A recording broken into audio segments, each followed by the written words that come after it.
Canada stands at the crossroads of an energy revolution. The transition from traditional power and coal plants to cleaner, eco-friendly solutions has only just begun. But very few journeys are traveled smoothly.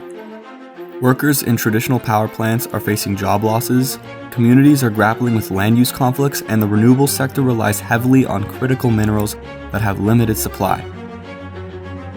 Yet the promise of a sustainable future beckons. There are many companies leading the way to a more promising future even in my own city, who are at the forefront of this change. From energy storage to smart home technology to advanced compressed air systems, groundbreaking work is transforming how we think about power.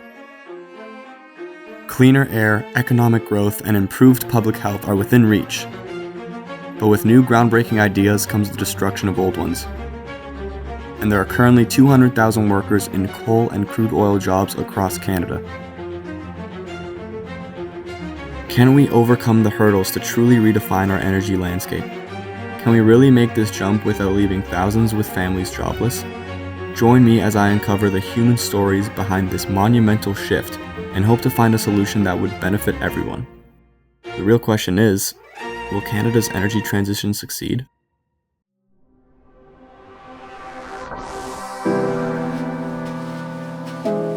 Growing up in Toronto, Ontario, you get used to hearing about hundreds of different companies looking to push their innovative ideas. But in recent years, I noticed a difference with some companies not only looking to innovate, but completely change the future.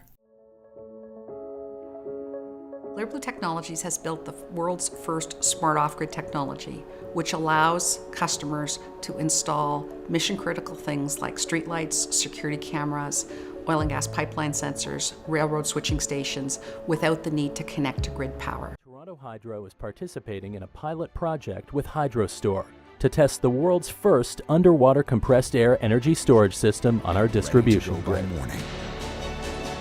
At Switch, we're on a mission to take EV charging mainstream, providing smart solutions for buildings and properties of all types.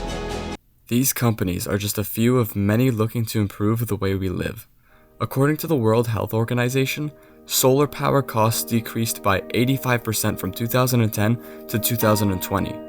It was also found that a large amount of people in the world breathe in harmful air that exceed air quality limits. That large amount of people is 99%. More than 13 million deaths around the world each year could be avoided without air pollution and environmental causes. In 2018, air pollution from burning fossil fuels caused $2.9 trillion in health costs. It is clear that this transition in energy becomes more prominent and unavoidable, with the World Health Organization establishing that 90% of the energy sector could be run on renewable energy by 2050. This search for a sustainable future is making great strides all over the world, including Canada. But while renewables might serve as the better and cheaper option one day, we must remember that this transition comes with a cost. Job losses.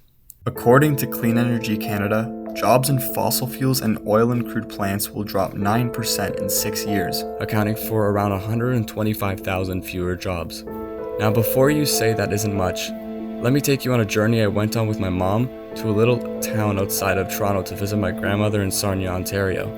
While I was there, I was able to talk to my cousin-in-law, who I hadn't seen in months, along with some of his colleagues. Seen him so long.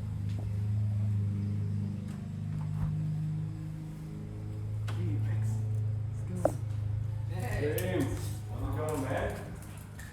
Long time no see. Yeah. Isaac. James, what do you do?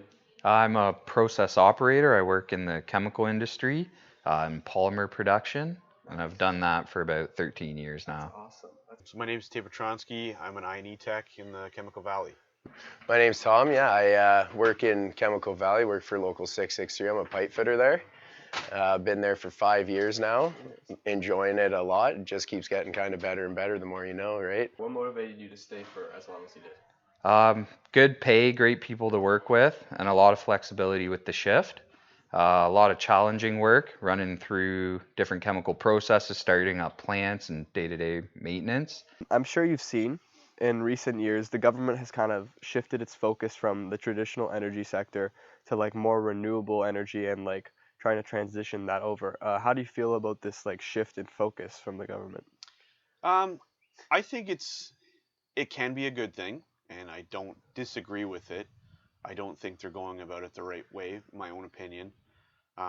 Mainly because we make propane at our facility, and we were threatened by the Line 5 shutdown.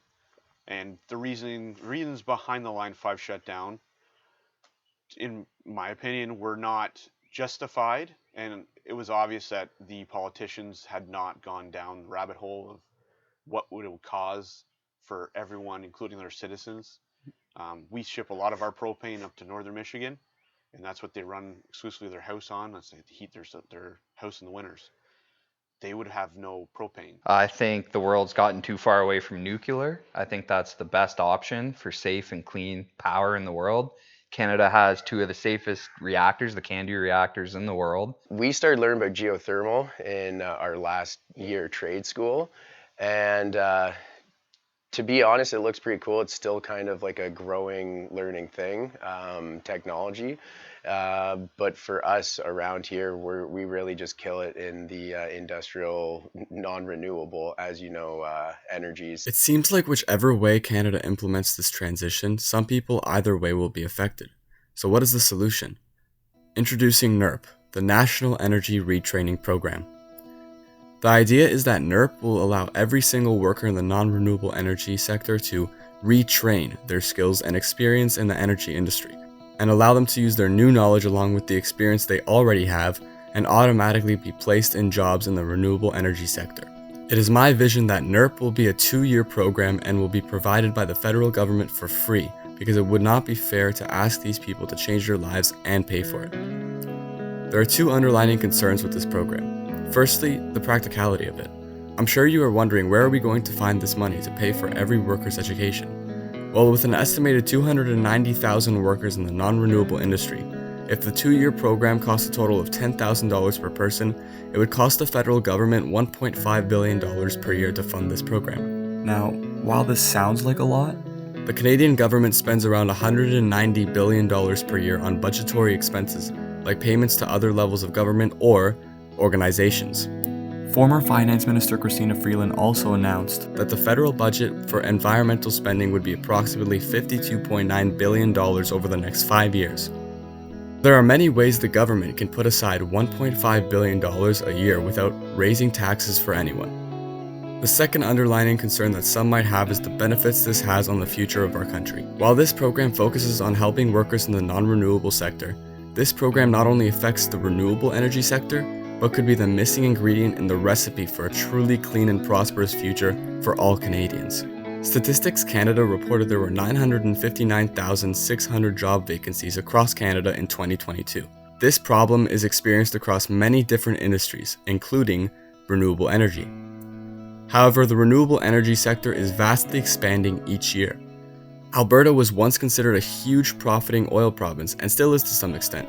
But since 2019, solar and wind have brought $3.75 billion to Alberta and created roughly 4,500 jobs in that sector in 2023. And with an estimated 22% increase in jobs in renewable energy per year, it is estimated that Canada will have 2.7 million people working in renewables by 2050. CanREA has already started a program similar to NERP, but they call for the government to provide more funding. In reality, NERP does not work if the government does not help.